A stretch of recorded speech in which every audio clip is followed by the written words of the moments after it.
Hi, my name's Aston Reynolds. I own a business called Moto2N, where I take care of people's scooters and Japanese motorcycles. I was asked to talk to you guys today about practical race bike maintenance, how you should take care of your race bike. So let's get started.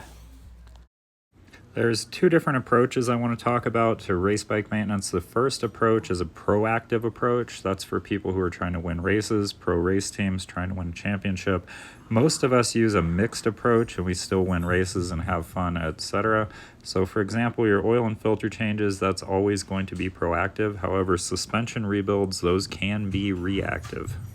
So you've just bought a new race bike and you could go completely crazy, be totally proactive and take everything apart. Take the bike all the way down to the engine and frame and verify that everything is good to go. That's a little bit excessive in my opinion. You could also take some things apart, check some things out, reinstall them, retorque all your critical fasteners. I would argue that that's kind of the bare minimum that you should do. You should definitely be taking some things apart. You could alternately check everything or check some things. Checking some things is the bare minimum. You want to make absolutely sure that all your critical fasteners are tight. We're going to talk about critical fasteners here in a second or two. And then make sure all of your fluids have been replaced, that they're clean and good to go. Two things to keep in mind whenever you're working on anything is cleanliness is godliness. Whenever you remove a part from your race bike, you should clean it before you reinstall it. Second thing is mise en place. That means everything has a place and everything is in its place. So know where you are setting parts down before you set them down. Know where you are setting tools down before you set them down. Do not lose your 10mm sockets inside your motorcycle. That is amateur hour. Next thing I want to talk about are heat cycles. So your odometer readings on your race bike are pretty irrelevant. The actual way use and wear is measured for machinery is in heat cycles and hours run.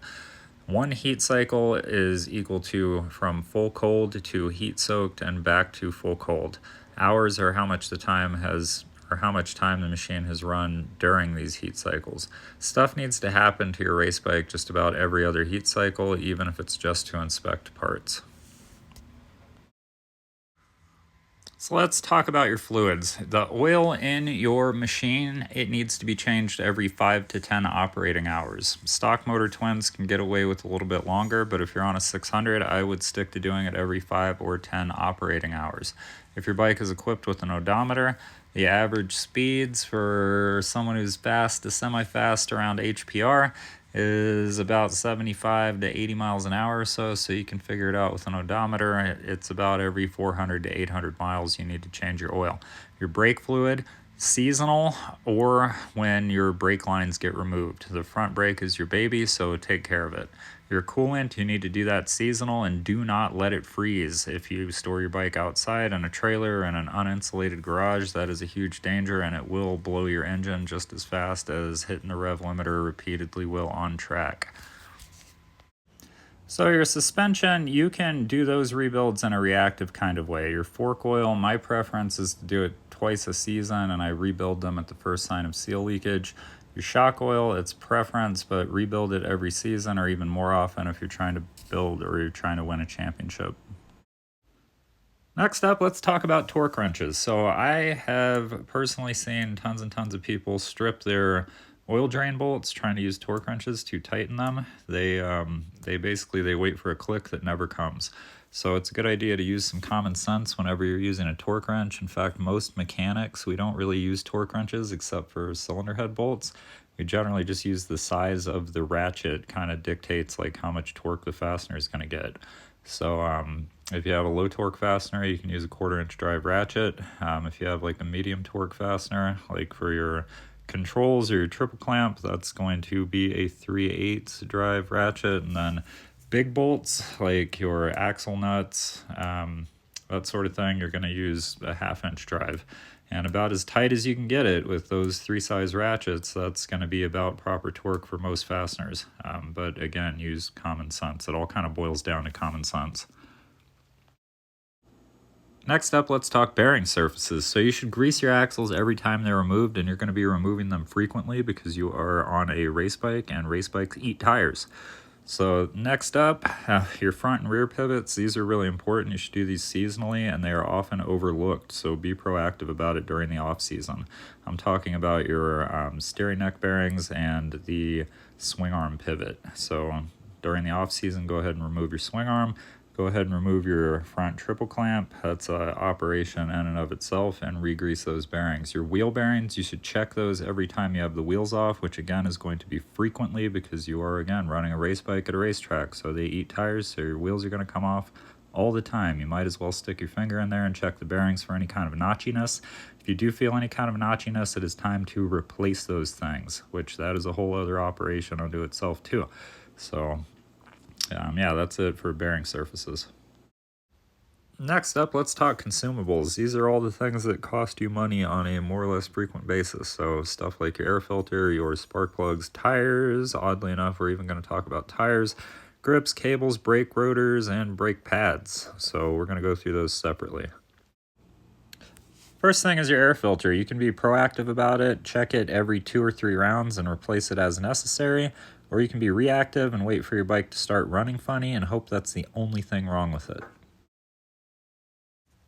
Your spark plugs are going to depend on what spec engine you're running. If you're running a really hot motor, you might want to check your spark plugs a little bit more often. However, if you're running a stock bike with a stock motor, you can just change your plugs seasonally, every season or so during the off-season. Subject near and dear to every racer's heart are tires. Most of us run slicks using tire warmers. You're going to change them as necessary. If you're running a bigger bike, they wear out really fast. All of the major brands, they have dots on them, and when the dots are gone, you need new tires. Some people change them even before the dots are gone, just based on heat cycles. You can flip them, even if it doesn't say that you can explicitly. So you can flip Dunlops, you can flip Pirellis, you can flip Michelins. And this is your biggest expense as a racer. So if you want to cut down on your racing expenses, just race a smaller bike. Move to a lightweight bike or an ultra lightweight bike.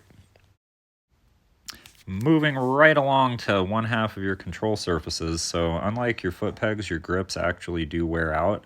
You'll want to find a brand and type that you like. You can install them using compressed air.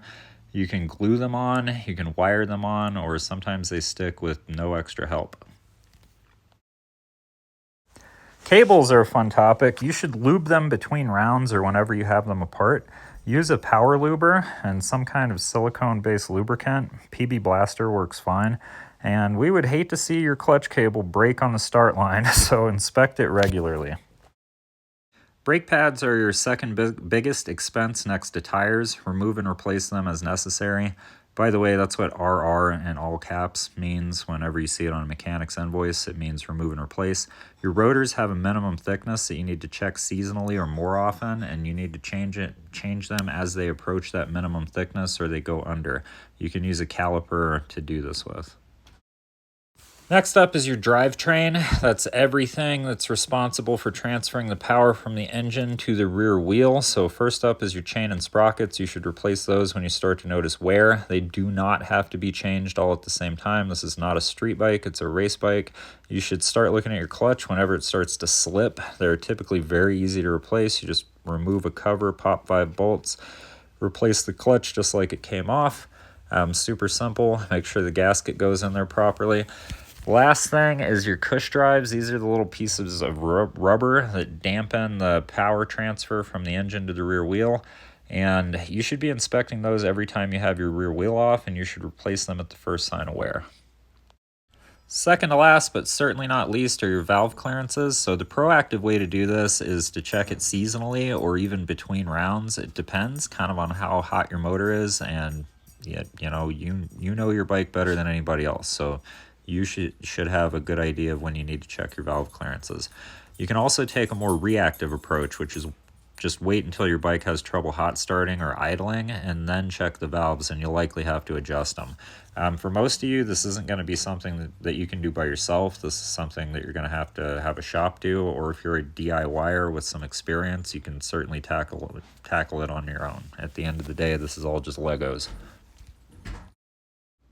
Last, because it's probably the most important thing I'm going to talk about here, are critical fasteners. These are fasteners, aka nuts and bolts and clips and safety wire, that if they fail or come loose, you will have a very bad time. I'm talking about things like your handlebars, your foot pegs, your triple tree, swing arm, brake caliper bolts, axles, the safety wire on your drain bolts. Honestly, we don't want anything falling off your bike, but it's a lot more fun if your exhaust falls off than if one of your handlebars comes loose when you go for the front brake. You will have an extremely bad time if one of your control surfaces loosens up while you're trying to use it at speed on a racetrack. So make damn sure that all of these fasteners are properly tightened and torqued, and if there's any doubt in your mind, go for your torque wrench.